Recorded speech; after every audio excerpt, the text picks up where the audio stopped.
গণতন্ত্রের সংগ্রাম কেবলমাত্র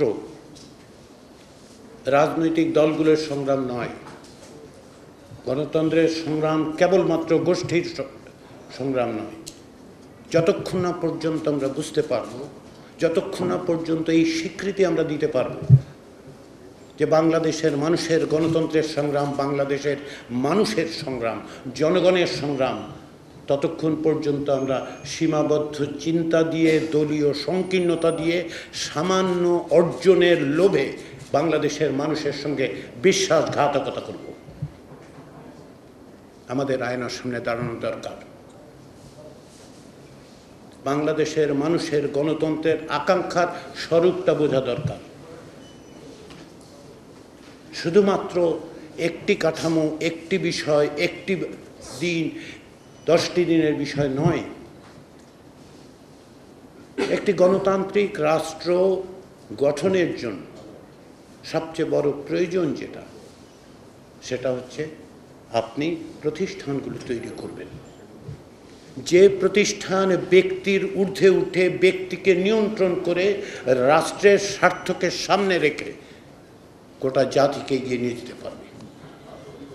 যতক্ষণ না পর্যন্ত আপনি এই চেতনা ধারণ করতে পারছেন, যতক্ষণ না পর্যন্ত আপনি বুঝতে পারছেন যে আপনার দল, আপনার ব্যক্তি, আপনি নিজে আপনার স্বার্থের চেয়ে বড় হচ্ছে ওই প্রতিষ্ঠান তৈরি করা, যে প্রতিষ্ঠান আপনাকেও নিয়ন্ত্রণ করবে। সেটা কী কাঠামো, কী প্রতিষ্ঠান? প্রতিষ্ঠান মানে কেবলমাত্র একটা অর্গানাইজেশন নয়, কাঠামো নয়, 10টা লোক নয়, একটা অফিস নয়।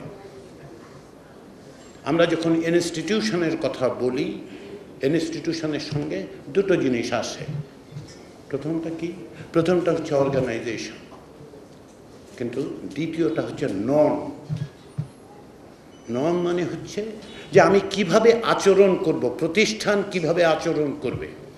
আপনার একটা পার্লামেন্ট থাকতে পারে, কিন্তু যে পার্লামেন্ট আচরণ করে ব্যক্তির বন্দনায়, সেটা প্রতিষ্ঠান নয়। আপনি পার্লামেন্ট তৈরি করবেন এই কারণে নয় যে ব্যক্তির বন্দনা হবে। আপনি পার্লামেন্ট এই কারণে তৈরি করবেন না যে নির্বাহী বিভাগের সমস্ত রকম অত্যাচার, নিপীড়নকে রাবার স্ট্যাম্প দেবে। আপনাকে তৈরি করতে হবে সেই পার্লামেন্ট, যে পার্লামেন্টে কেবলমাত্র ক্ষমতাসীনদের আধিপত্য থাকবে না। মনে রাখতে হবে আমাদের, নির্বাচন কি দেয়?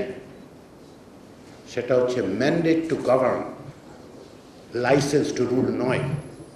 বাংলাদেশের 53 বছরের রাজনীতির ইতিহাস হচ্ছে এই, যে বাংলাদেশের রাজনৈতিক দলগুলো অত্যন্ত দুর্ভাগ্যজনকভাবে এটাই বিবেচনা করেছেন যে প্রতিবার নির্বাচনে আমরা বিজয়ী হওয়া মানে হচ্ছে আমাদেরকে লাইসেন্স টু রুল, এই ব্যবস্থা দিয়ে দেওয়া হয়েছে। জনগণ তা দেন না। রাষ্ট্র এইভাবে চলে না। সে কারণে আজকে যখন বাংলাদেশের মানুষ এক ঐতিহাসিক সুযোগ পেয়েছে, সেই সুযোগকে আমরা কিসের জন্য ব্যবহার করব, সেই প্রশ্নটা ভালো করে বোঝা দরকার। 3টা, 4টা, 5টা, 6টা বিষয় নয়, সামগ্রিকভাবে আমাকে বুঝতে হবে যে আপনি আমি সকলে মিলে, রাজনৈতিক দলগুলো মিলে, জনগণ মিলে, জনগণের সম্মতিতে আমরা কি এমন কাঠামো তৈরি করতে পারছি, সেই প্রতিশ্রুতি কি দিতে পারছি? আগামীকালই সেই কাঠামো তৈরি হবে আমি বলছি না। কোনো কমিশন, কোনো সরকার এটা অকস্মাৎ আকাশ থেকে পেরে এনে, গাছ থেকে পেরে এনে আপনার জন্য তৈরি করবে না। যে সংগ্রাম 53 বছরের, যে সংগ্রাম গত 1 বছর আগে রক্তাক্তভাবে, অভূতপূর্বভাবে আমাদের সকলের সম্মিলিত চেষ্টায় সাময়িক সাফল্য লাভ করেছে, আমি বলি সাময়িক সাফল্য লাভ করেছে, তাকে যদি আপনি আমি মিলে প্রাতিষ্ঠানিক কাঠামো না দিতে পারি, তাহলে ভবিষ্যতে ব্যক্তি প্রতিষ্ঠানের ঊর্ধ্বে উঠবে। ব্যক্তির যেই ভয়াবহ আকাঙ্ক্ষা, লোভ, লালসা, তার দিয়েই অর্থনীতি, রাজনীতি, সমাজ পরিচালিত হবে। ফলে সেই কাঠামোগুলো কি? জবাবদিহিতার কাঠামো।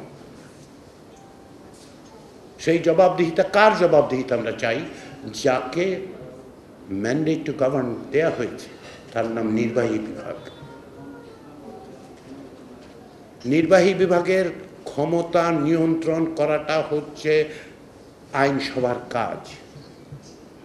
আইনসভার থেকেই নির্বাহী বিভাগ তৈরি হচ্ছে, যদিও পার্লামেন্টারি সিস্টেমে, কিন্তু যখনই নির্বাহী বিভাগ তৈরি হচ্ছে সেই নির্বাহী বিভাগকে আপনি যতক্ষণ না পর্যন্ত নিয়ন্ত্রণের মধ্যে রাখতে পারবেন, নিয়ন্ত্রণ এই অর্থে সে অবশ্যই দেশ শাসন করবে, সে অবশ্যই দেশ শাসন করবে, কারণ জনগণ তাকে ভোট দিয়েছে, যে কোনো প্রক্রিয়ার মধ্য দিয়ে জনগণ ভোট দিয়েছে, তার কাছে চায় সে সুশাসন দেবে, তার প্রতিশ্রুতি জনগণ গ্রহণ করেছে, তাকে দায়িত্ব দিয়েছে।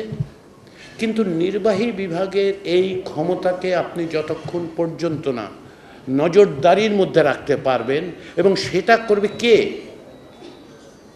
সেটা সেনাবাহিনী করবে না, সেটার জন্য জনপ্রতিনিধিরা করবেন। আপনার আমার ভোটে যিনি নির্বাচিত হবেন সেই আইনসভা নির্বাহী বিভাগকে নিয়ন্ত্রণ করবে, সেটাই স্বাভাবিক। সেই প্রতিষ্ঠান আমাকে তৈরি করতে হবে, না হলে গণতন্ত্রের অভিযাত্রা হবে না।